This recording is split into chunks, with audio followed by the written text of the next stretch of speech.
Ayah dan ibu di dalam Kejadian 2 ayat 24. Ya, shalom sahabat-sahabatku. Nah, ini ada pertanyaan dari sahabat kita dan begini pertanyaannya. Pak, dalam Kejadian 2 ayat 24 dikatakan di sana akan meninggalkan ayah dan ibunya.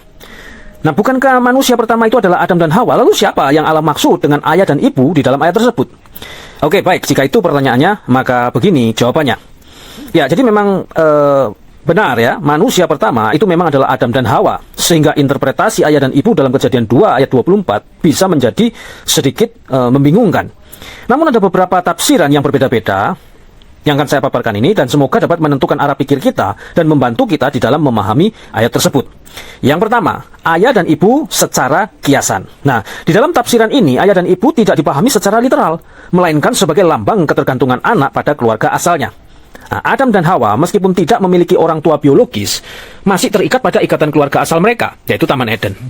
Ketika mereka menikah dan bersatu, ikatan baru yang lebih kuat itu terbentuk, sehingga ikatan sebelumnya menjadi lingkungan asal menjadi kurang penting. Kemudian yang kedua, ayah dan ibu secara spiritual. Nah, dalam tafsiran ini memandang ayah dan ibu itu sebagai metafora untuk ketergantungan manusia pada kehendak dan aturan Allah.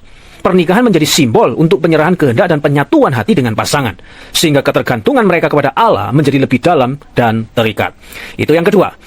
Kemudian yang ketiga, ayah dan ibu dari generasi mendatang. Nah, penafsiran ini melihat ayat tersebut itu sebagai sebuah nubuatan ke depan, menggambarkan pola keluarga yang akan terjadi bagi keturunan Adam dan Hawa. Ayat ini menekankan pentingnya meninggalkan keluarga asal dan membentuk keluarga baru melalui sebuah pernikahan, sehingga pola ini kemudian menjadi dasar bagi sistem keluarga manusia. Ya, jadi intinya para ahli tafsir itu menjelaskan bahwa ayah dan ibu yang dimaksud dalam ayat ini dalam ayat ini itu bukan merujuk kepada orang tua Adam dan Hawa secara literal. Dan kalau saya pribadi, saya lebih cenderung kepada penafsiran yang terakhir atau yang ketiga, karena sangat relevan untuk generasi mendatang dan berlaku untuk semua manusia, bukan hanya untuk Adam dan Hawa saja.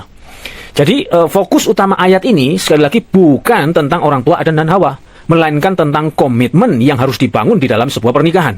Suami istri harus bersatu dan saling mendukung untuk menjalani kehidupan baru itu bersama-sama. Oke?